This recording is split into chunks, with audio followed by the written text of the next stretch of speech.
미국 최고 엘리트 전투기 조종사였던 한 여성의 충격적인 비밀이 밝혀졌습니다. 그녀는 15년간 단 한 번의 실수도 용납하지 않았던 완벽주의자였죠. 그런데 어느 날 훈련 중 끔찍한 사고가 일어났어요. 자신의 잘못된 판단으로 20대 후배 조종사가 하늘에서 추락해 목숨을 잃은 겁니다. 더 충격적인 건 5년간 결혼을 약속했던 남자친구가 뒤에서 바람을 피우고 있었다는 사실이었어요. 당신은 너무 강해서 여자 같지 않다는 말을 남기고 떠났죠. 모든 것을 잃고 PTSD에 시달리던 그녀가 마지막으로 선택한 곳은 한국 강원도 산골이었습니다. 그런데 그곳에서 벌어진 일은 상상을 초월했어요. 마을 사람들의 차가운 시선, 82세 할아버지와의 운명적 만남, 그리고 폭우 속에서 벌어진 기적 같은 구조 작전까지. 과연 그녀에게 무슨 일이 일어났을까요? 본 영상은 개인정보 보호를 위해 스토리를 재구성한 이야기입니다. 그 전에 잠깐만요. 1초면 누를 수 있는 좋아요와 구독 버튼 꾹 눌러주시면 영상 제작에 아주 큰 힘이 됩니다. 그럼 이제 시작하겠습니다. 안녕하세요. 저는 레이첼 맥코이입니다. 아니, 이제는 김레이첼이라고 불러주세요. 제가 어떻게 미국 텍사스에서 태어난 공군 조종사가 강원도 산골 마을에서 새 인생을 시작하게 되었는지 그 충격적인 이야기를 들려드리겠습니다. 저는 미공군에서 15년간 복무했습니다. F-35 전투기를 조종하는 중대장이었죠. 제 별명은 아이언 레이디였어요. 완벽주의자라는 소리를 들었거든요. 실수는 절대 용납하지 않았고 모든 임무를 완벽하게 수행해야 한다고 생각했습니다. 동료들은 저를 무서워했어요. 레이첼 대위와 함께 비행하면 긴장돼서 죽겠다는 말을 들은 적도 있었죠. 하지만 그게 저였어요. 감정보다는 논리, 따뜻함보다는 냉철함이 제 무기였습니다. 2019년 한미연합훈련에 참가했을 때가 기억납니다. 한국 공군 이정훈 중령님이 제게 말씀하셨어요. 레이첼 대위님, 정확한 조준보다 정확한 판단이 중요합니다. 그리고 가끔은 마음도 함께 날아야 해요. 그때는 그 말이 이해되지 않았어요. 마음으로 비행기를 조종한다니 말도 안 된다고 생각했거든요. 하지만 지금 생각해보면 그분이 제게 가장 중요한 교훈을 주신 거였어요. 하지만 2023년 10월 15일 제 인생이 완전히 무너지는 사건이 일어났습니다.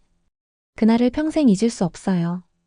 오후 3시 47분 훈련 중 제 후배 조종사 브라이언이 사고로 목숨을 잃었습니다. 그날 날씨는 완벽했어요. 구름 한 점 없는 맑은 하늘이었죠. 제가 비행 편대장이었고 브라이언은 신참 조종사였어요. 겨우 24살이었습니다. 레이첼 대위, 기체에 이상이 있는 것 같습니다. 브라이언의 마지막 교신이었어요. 저는 즉시 대답했죠. 계기를 다시 확인해보라. 아마 착각일 것이다. 하지만 그게 착각이 아니었어요. 진짜 엔진에 문제가 있었던 거죠. 제가 더 신중하게 판단했다면, 즉시 비상 착륙을 지시했다면 브라이언은 살 수 있었을 겁니다. 3분 후 브라이언의 전투기가 하늘에서 폭발했어요. 그 순간 제 세상도 함께 무너졌습니다. 그날 밤 저는 처음으로 울었어요. 15년 군 생활 중 처음이었죠. 브라이언의 부모님을 만나러 갔을 때 그분들의 눈빛을 잊을 수 없어요. 원망하지 않는다고 하셨지만 그 말이 더 가슴 아팠습니다. 언론에서는 연일 보도했어요. 여성 조종사의 치명적 판단 미스, 엘리트 부대의 최악의 사고. 온라인에서는 악플이 쏟아졌죠. 여자가 전투기를 몰면 안 된다. 감정적이라서 그런 거다 같은 말들이었어요. 군 내부에서도 압박이 심했어요. 사고조사위원회에서 몇 번이고 불려가서 신문을 받았습니다. 왜 즉시 비상착륙을 지시하지 않았는가? 조종사로서의 판단력에 문제가 있는 것 아닌가 같은 질문들이었죠. 무엇보다 제 자신을 용서할 수 없었습니다. 밤마다 브라이언의 목소리가 들렸어요. 대위님, 기체에 이상이 있는 것 같습니다. 그 말이 계속 머릿속에서 맴돌았죠. 설상가상으로 5년간 사귄 약혼자 데이빗이 다른 여자와 바람을 피우고 있었다는 사실을 알게 되었어요. 그것도 제가 가장 힘들 때 말이에요. 네가 너무 강해서 여자 같지 않다. 감정이 없는 로봇 같아. 데이빗의 말이었어요. 사라는 나를 필요로 해. 너는 아무것도 필요로 하지 않잖아. 그날 밤 저는 완전히 무너졌어요. 화장실 바닥에 쓰러져서 몇 시간 동안 울었습니다. PTSD가 시작되었어요. 밤마다 악몽에 시달렸고 전투기 소리만 들어도 온몸이 떨렸습니다. 하늘을 올려다볼 수도 없었어요. 결국 전역을 결정했죠. 하늘을 사랑했던 제가 하늘을 두려워하게 된 거예요. 전역 후 몇 달 동안 텍사스 집에서 나오지도 못했습니다. 커튼을 치고 혼자서 지냈어요. 친구들이 찾아와도 만나지 않았죠. 부모님은 정신과 치료를 받으라고 하셨지만 저는 거부했어요. 약으로 해결할 문제가 아니라고 생각했거든요. 죄책감과 절망감이 너무 컸어요. 그러던 중 공군사관학교 동기 마이클이 연락을 했어요. 레이첼, 한국에서 항공기 기술 교육 프로그램을 운영한다는데 관심 없어? 네가 필요한 건 새로운 환경이야. 한국. 그 이름을 듣자마자 2019년 연합훈련 때의 기억이 생생하게 떠올랐습니다. 한국 조종사들의 따뜻한 리더십, 후배를 배려하는 모습들이요. 특히 이정훈 중령님이 해주신 말씀이 기억났어요. 미국은 기술의 나라지만 한국은 정이 있는 나라입니다. 때로는 기술보다 마음이 더 중요해요. 그때는 이해하지 못했던 말이 이제야 와닿았어요. 저에게 필요한 건 기술이 아니라 마음이었거든요. 한국에 가보겠어요. 마이클에게 그렇게 말하며 지원서를 냈습니다. 마지막 희망이었어요. 몇 주 후 합격 통지를 받았어요. 배정받은 곳은 강원도 인제에 폐교된 초등학교였습니다.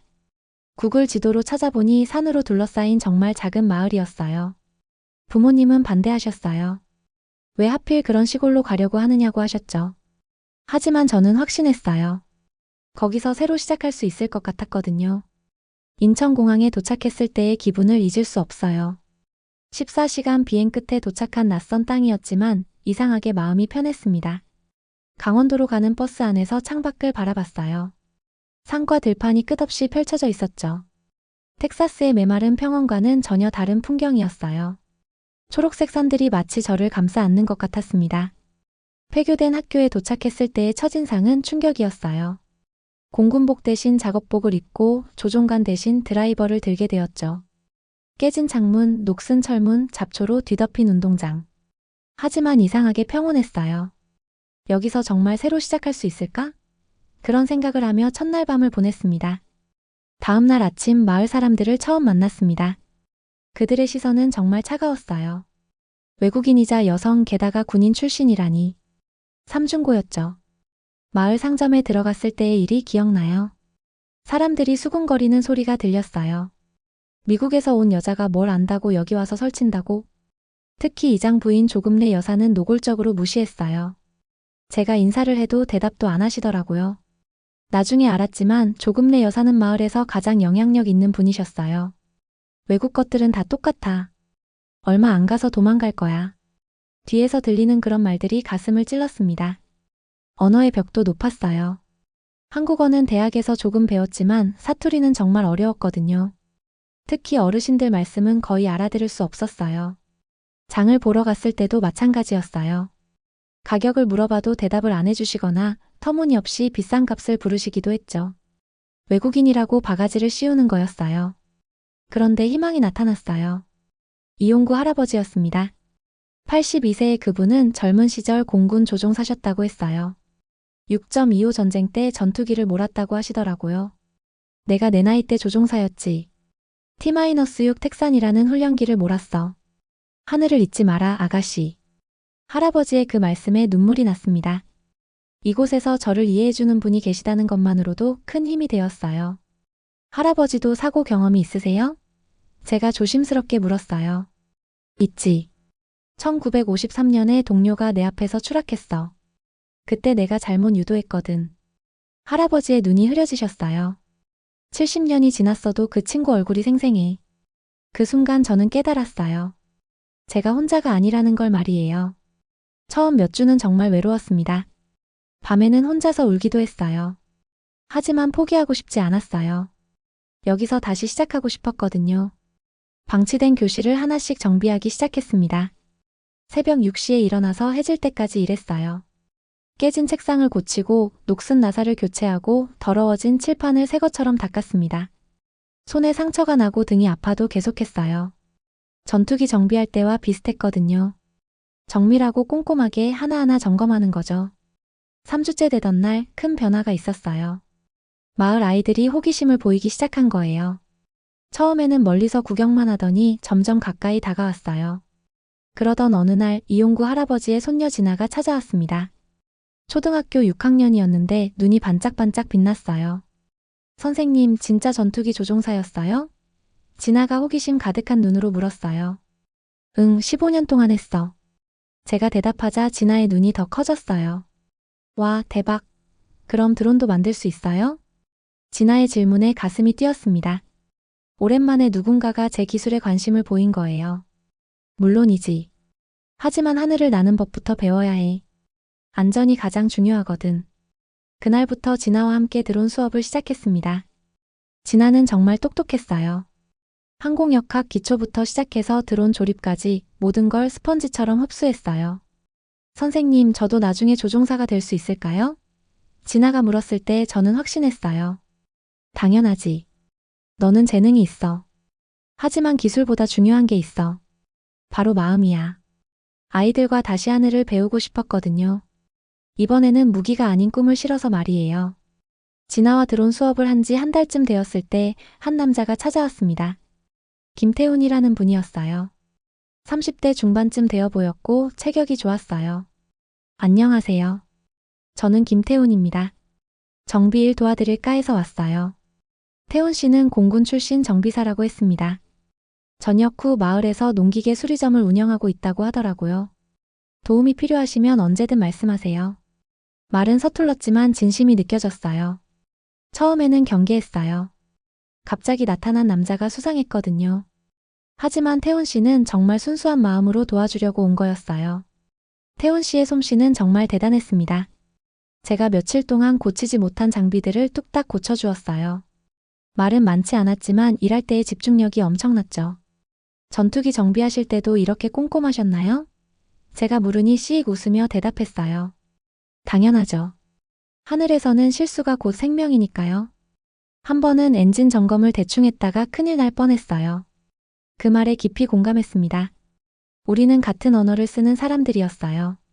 군인으로서의 책임감, 완벽을 추구하는 마음가짐 같은 것들 말이에요. 태훈 씨는 진아의 드론 수업도 도와주었어요. 정밀한 부품 조립에는 그의 손재주가 필요했거든요. 진아야, 이 부품은 이렇게 끼워야 해. 억지로 하면 부러져. 태훈 씨가 친절하게 가르쳐 주었어요. 진아의 드론 실력도 날로 늘었습니다. 아이는 타고난 재능이 있었어요. 전국 드론 대회가 있다는 걸 알고 참가하자고 제안했을 때 진아의 얼굴이 환해졌습니다. 정말요? 전국 대회에 나갈 수 있어요? 물론이지. 너 정도면 충분히 가능해. 마을 사람들도 서서히 관심을 보이기 시작했어요. 아이들이 드론을 날리는 모습을 구경하러 나왔거든요. 처음에는 의심의 눈초리였지만 점점 호기심으로 바뀌었어요. 그런데 큰 시련이 찾아왔어요. 마을 축제 날이었는데 제가 통역을 맡았거든요. 외국인이니까 영어 통역을 해달라고 했어요. 문제는 제 한국어 실력이었어요. 중요한 행사 일정을 완전히 잘못 전달한 거죠. 외국인 관광객들이 잘못된 시간에 와서 행사를 놓쳤어요. 마을 사람들 앞에서 공개적으로 망신을 당했습니다. 특히 조금내 여사의 날카로운 말이 가슴에 박혔어요. 역시 외국인은 믿을 수 없어. 우리말도 제대로 못하면서 뭘 안다고 나서냐?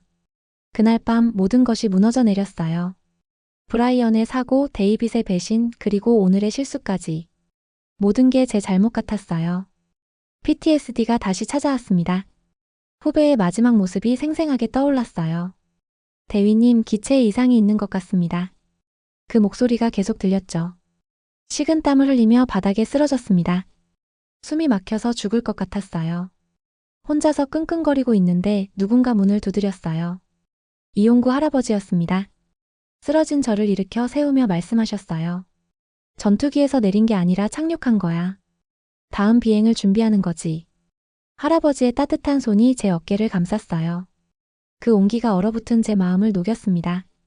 할아버지, 저는 사람을 죽인 조종사예요. 후배를 죽였어요. 울음을 터뜨리며 처음으로 모든 걸 털어놓았습니다. 그래서 더 소중한 거야. 아픔을 아는 사람이 진짜 사람을 살릴 수 있어. 내가 그랬거든. 할아버지도 자신의 이야기를 들려주셨어요. 70년 전 동료의 죽음을 어떻게 극복했는지, 그 아픔을 어떻게 힘으로 바꿨는지 말이에요. 매일 아침 하늘을 올려다보며 약속했어. 그 친구 목까지 살겠다고. 너도 그래야 해. 그날 밤 할아버지와 함께 새벽까지 이야기했습니다. 처음으로 마음이 편해졌어요. 죄책감이 사라진 건 아니었지만 그걸 짊어지고 살아갈 힘이 생겼어요. 7월 말 기록적인 폭우가 내렸습니다. 3일 동안 계속된 비로 마을로 들어오는 길이 모두 끊어졌어요. 산사태가 여러 곳에서 일어났고 전력과 통신까지 두절되었습니다. 완전히 고립된 상황이었어요. 더 큰 문제는 외부와 연락이 안 된다는 거였죠. 그때 조금래 여사의 남편이 갑자기 쓰러지셨어요. 심장마비였습니다. 즉시 병원에 가야 하는데 길이 막혀 있었죠. 119에 신고해도 연결이 안 되었어요. 마을이 패닉 상태에 빠졌어요. 모든 사람이 어쩔 줄 몰라 했죠. 드론으로 구조 요청을 보낼 수 있어요. 제가 외쳤습니다. 태훈 씨와 함께 비상작전을 세웠어요. 드론에 GPS 신호 발신기와 구조 요청 메시지를 달아서 산 너머 도시로 보내는 거였죠. 하지만 문제가 있었어요.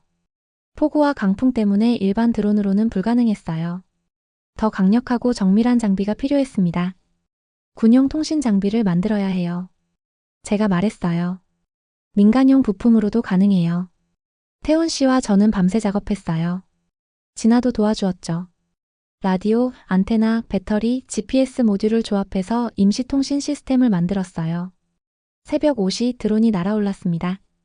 폭우 속에서도 안정적으로 비행했어요. 30분 후 인근 도시에서 구조 신호를 받았다는 연락이 왔어요. 동시에 헬기 착륙장을 만들어야 했어요. 학교 운동장을 정리하고 안전 표시를 했습니다. 마을 사람들이 모두 나와서 도왔어요. 1시간 후 구조 헬기가 도착했습니다. 조금래 여사의 남편은 무사히 병원으로 이송되었어요. 이번엔 하늘이 아니라 마을을 지킨 작전이네요. 태훈 씨가 웃으며 말했습니다. 그날 밤 조금래 여사가 찾아오셨어요. 눈물을 흘리며 제 손을 꽉 잡았습니다. 고마워요, 레이첼 씨. 우리 영감 살려줘서. 처음으로 제 이름을 정확하게 불러주셨어요. 내가 너무 심했지. 미안해. 그 순간 모든 게 바뀌었어요. 마을 사람들의 시선이 완전히 달라졌습니다. 이제 저는 마을의 일원이 되었어요. 외국인이 아니라 가족이 된 거죠. 며칠 후 조금래 여사의 남편이 퇴원하셨어요.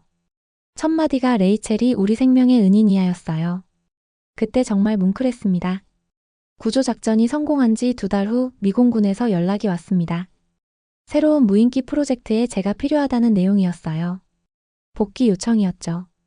레이첼, 국가가 널 필요로 한다. 새로운 AI 전투 시스템 개발에 내 경험이 절실해. 상관의 말이었어요. 솔직히 마음이 흔들렸어요. 15년간 몸담았던 곳이었거든요. 게다가 엄청난 연봉과 승진도 약속했어요. 하지만 저는 거절했어요. 죄송합니다. 저는 한국에서 진짜 인간이 되었습니다. 이곳에서 총 대신 손을 내밀 수 있었거든요. 전화기 너머 상관의 놀란 목소리가 들렸어요. 제정신이야? 네가 얼마나 뛰어난 조종사인지 알잖아. 알아요. 하지만 뛰어난 조종사보다는 따뜻한 사람이 되고 싶어요. 그날 밤 진아가 찾아왔어요. 선생님, 미국으로 돌아가세요? 걱정스러운 표정이었어요. 아니야. 나는 여기가 집이야. 너와 할아버지 태훈 아저씨가 있는 곳이 내 집이야. 진아가 환하게 웃었어요. 그럼 영원히 우리 선생님이겠네요. 귀화 신청을 했습니다. 김레이처스라는 새 이름으로 말이에요. 김 씨는 태훈 씨 성을 따온 거예요. 아직 결혼한 건 아니지만 그와 함께 미래를 그려보고 있거든요. 태훈 씨에게 마음을 고백한 건 가을이었어요. 진아의 드론이 추락해서 함께 수리하던 중이었죠. 태훈 씨, 당신이 좋아요. 갑자기 튀어나온 말이었어요. 태훈 씨가 깜짝 놀라서 드라이버를 떨어뜨렸어요. 저도요. 오래전부터요. 그렇게 우리는 연인이 되었어요. 첫 키스는 학교 옥상에서였는데 그때 하늘이 정말 아름다웠어요. 더 이상 두렵지 않은 하늘이었죠. 진아는 전국 드론 대회에서 3등을 했습니다. 시상식에서 김레이첼 선생님과 김태훈 아저씨 덕분이라고 말하는 아이를 보며 가슴이 벅찼어요. 선생님, 저도 나중에 선생님처럼 누군가를 도와주는 사람이 될래요. 진아의 말에 눈물이 났어요. 지금은 마을에서 드론 공방을 운영하고 있습니다. 아이들에게 기술도 가르치고 어른들께는 농업용 드론 사용법도 알려드려요. 최근에는 인근 도시에서도 수강생들이 찾아와요. 태훈 씨와의 결혼은 내년 봄으로 계획했어요. 이용구 할아버지가 주례를 서겠다고 하셨거든요. 내가 하늘에서 맺어준 인연이야. 할아버지의 말씀이었어요. 얼마 전 태훈 씨가 프로포즈했어요. 드론으로 만든 하트 모양 편대 비행을 보여주면서 말이에요. 레이첼, 우리 천천히 날아볼까요? 이번엔 평생 함께요. 반지는 없었지만 마음은 충분했어요. 네, 함께 날아요. 하지만 이번엔 착륙할 곳이 있으니까 안전하게요. 브라이언의 부모님께도 편지를 보냈어요. 제가 한국에서 어떻게 살고 있는지 브라이언의 죽음을 헛되게 하지 않겠다고 약속드렸어요. 어머니에게서 답장이 왔는데 브라이언도 네가 행복하길 바랄 거야 라고 써 있었어요. 이용구 할아버지는 여전히 제게 조언을 해주십니다. 착륙은 끝이 아니라 새로운 시작이야. 이제 진짜 비행을 시작하는 거지. 할아버지 말씀이 맞았어요. 전투기에서 내린 건 끝이 아니라 새로운 출발이었어요. 미국에서 태어난 레이첼 맥코이는 죽었지만 강원도에서 김레이첼로 다시 태어났습니다. 이제 저는 진짜 집을 찾았어요. 바로 여기 사랑하는 사람들이 있는 이곳에서 말이에요. 조금내 여사는 이제 제 시어머니 같은 존재가 되었어요. 우리 며느리라고 부르시거든요. 처음에는 부담스러웠는데 이제는 정말 가족 같아요.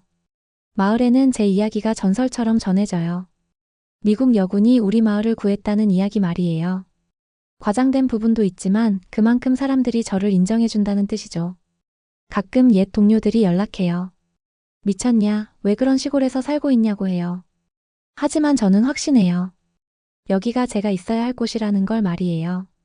하늘을 나는 것도 좋지만 땅에 발을 딛고 사는 것도 나쁘지 않습니다. 특히 그 땅이 따뜻한 마음들로 가득한 곳이라면 말이에요. 그리고 사랑하는 사람과 함께라면 어디든 하늘이 될 수 있어요. 오늘의 사연은 여기까지입니다. 여러분의 생각을 댓글에 작성해주세요. 구독과 좋아요는 영상 제작에 아주 큰 힘이 됩니다. 지금까지 저는 코리아 감동 채널의 지연이었고요. 오늘도 행복한 하루 되세요. 이 영상을 시청한 모든 구독자님들의 삶에 사랑과 기쁨이 넘치시길 기원드립니다. 감사합니다.